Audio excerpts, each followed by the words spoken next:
Hi, I'm Mrs. Hannah Angelin. In this video, we are going to discuss about the use of Castiglianos theorem in analyzing the deflection and rotation in simple determinate structures. Let us see the statement. Castiglianos' second theorem states that in a linearly elastic structure, the partial derivative of the strain energy with respect to a load is equal to the deflection of the point where the load is acting, the deflection being measured in the direction of the load. In other words, if deflection has to be determined, partial derivative of strain energy has to be done with respect to the load, and if rotation has to be determined, partial derivative of strain energy with respect to moment has to be done. Strain energy is given by the relation integral 0 to L m squared dx by 2EI. This theorem is applicable to linear and as well as non-linear elastic structures.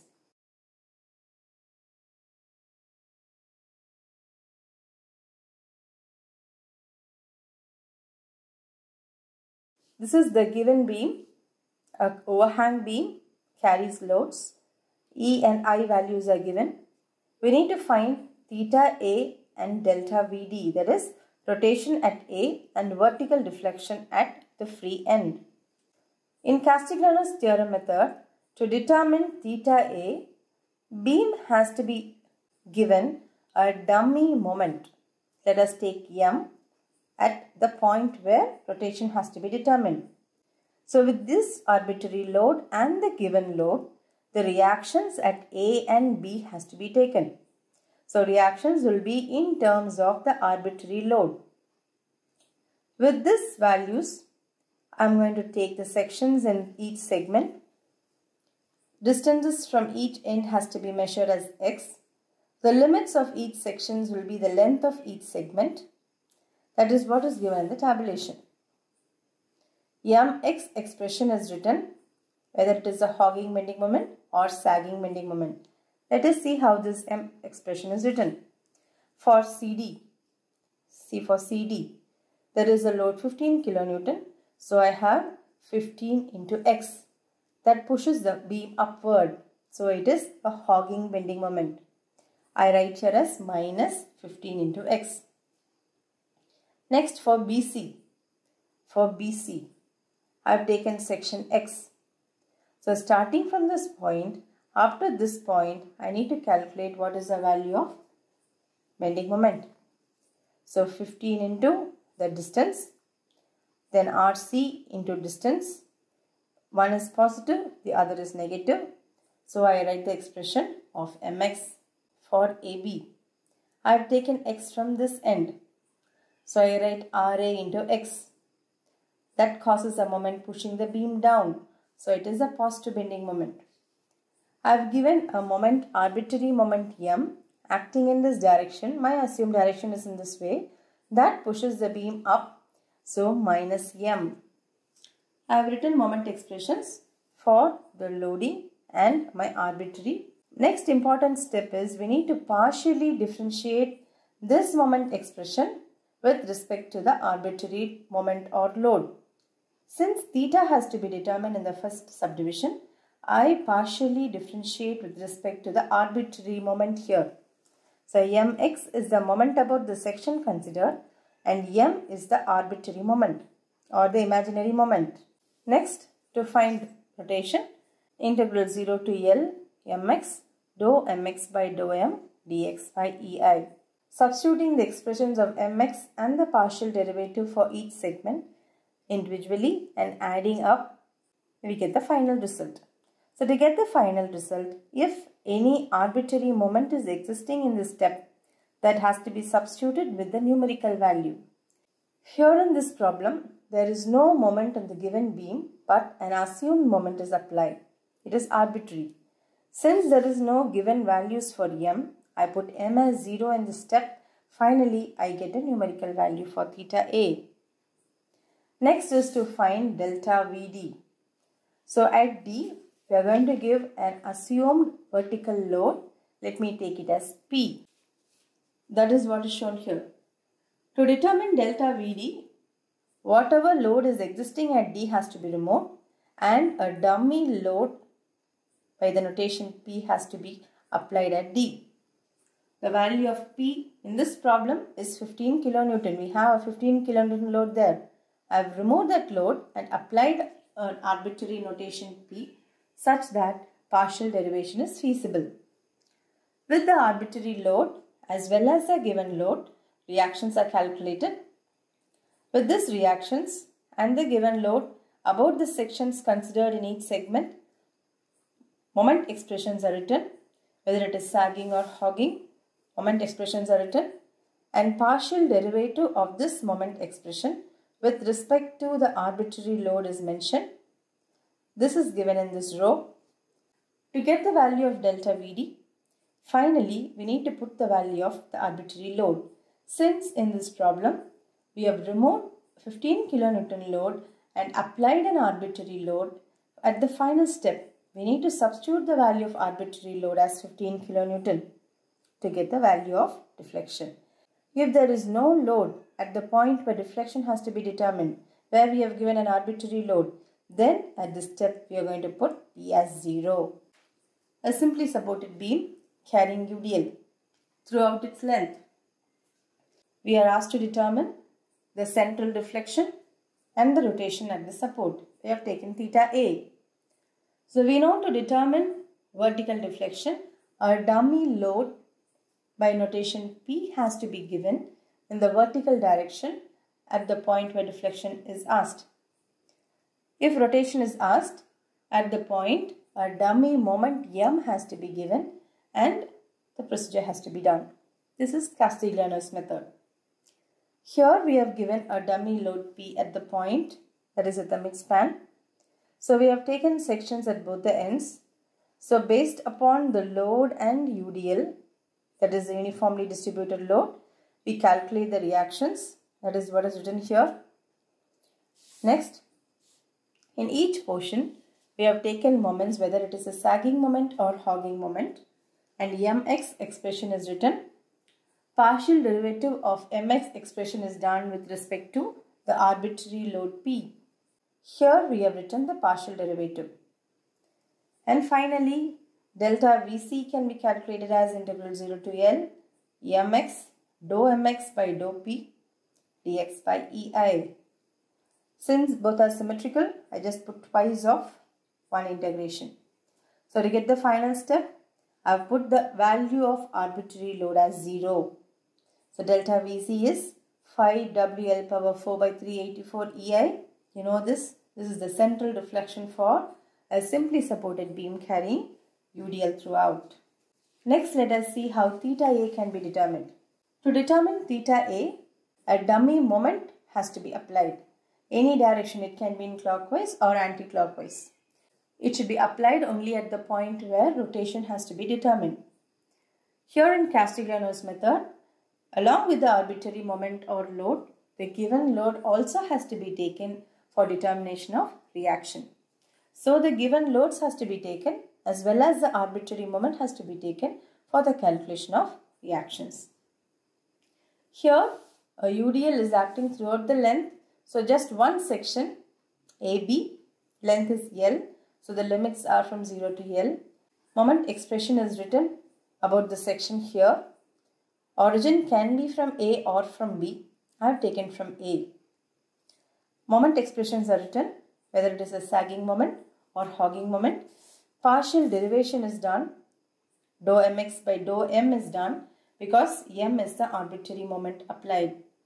And finally, theta A is written as integral 0 to L mx dou mx by dou m dx by EI. Here we have done the calculation. Before the final step, if any arbitrary moment or load exists, the value has to be substituted. So at the point where arbitrary moment is applied, there is no given loading in the beam. So I put capital M as 0 before getting the value.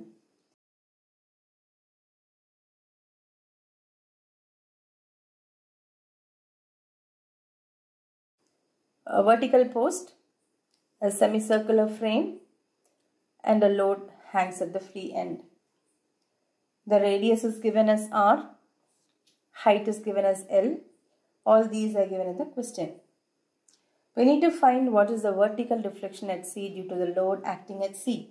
For a small element, if dx is the distance, d theta is the angle included, r is the radius, then dx can be written as r into d theta. That is what is given here. In this tabulation, the limits are shown as for AB, that is the vertical length, 0 to L, the length of the member. For the curved portion, it should be given in angles from 0 to pi or 180 degrees. Moment expression for AB is written as P into 2R, that is the load into distance. P into diameter is 2R, causing a moment in the clockwise direction. Anti-clockwise will be the resistance. So here when I am going to take a section X, X and AB, it will push the column out, so minus P into 2R. And partially differentiating this with respect to arbitrary load P, I have minus 2R. Check for the segment BC.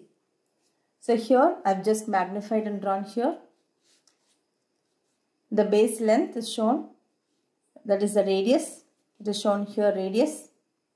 This is also radius. The angle included is theta.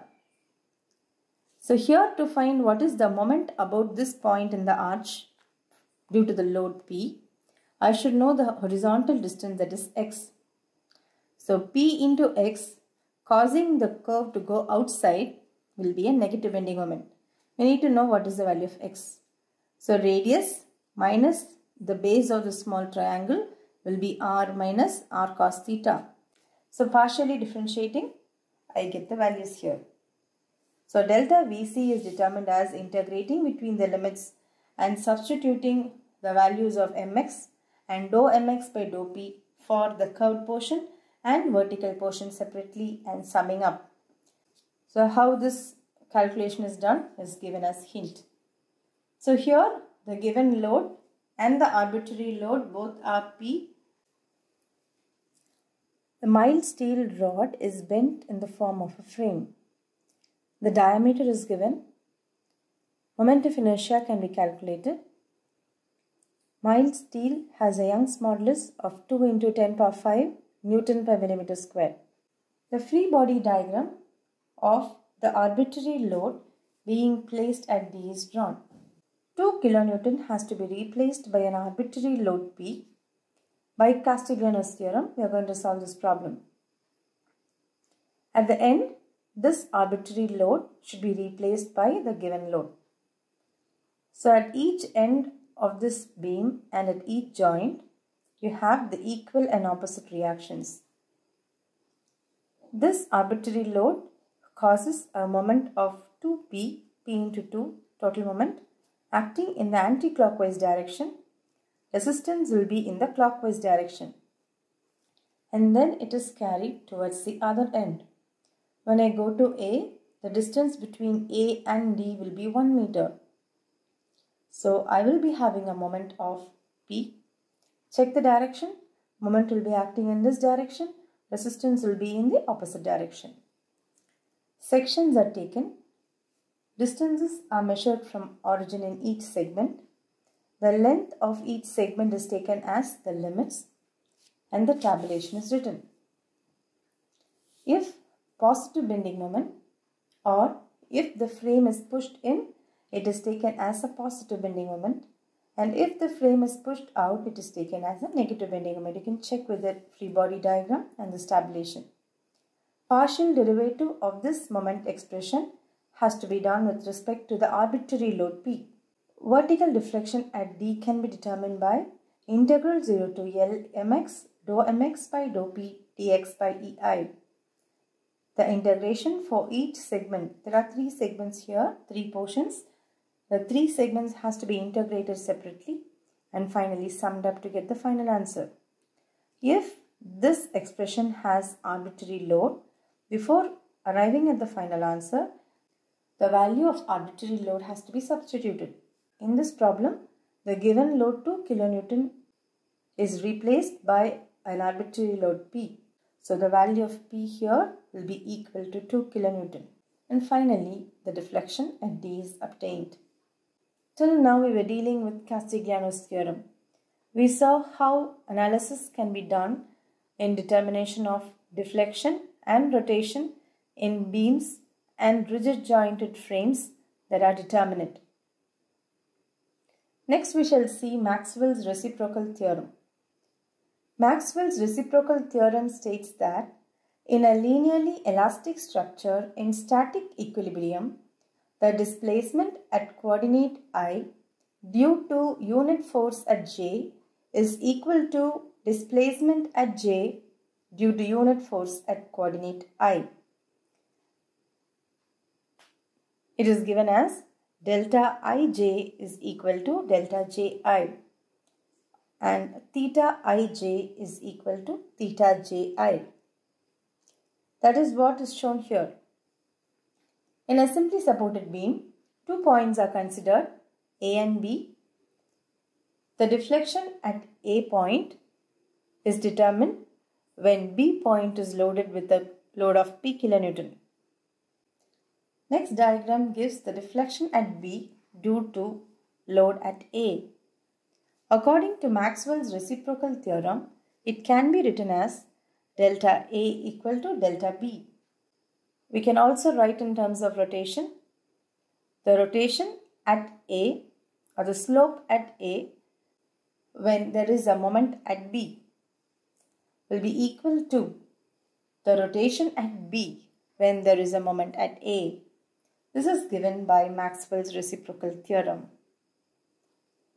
Till now in this video, we saw the analysis of beam and rigid jointed frame, both determinate, by Castiglianos theorem and Maxwell's reciprocal theorem. Thank you.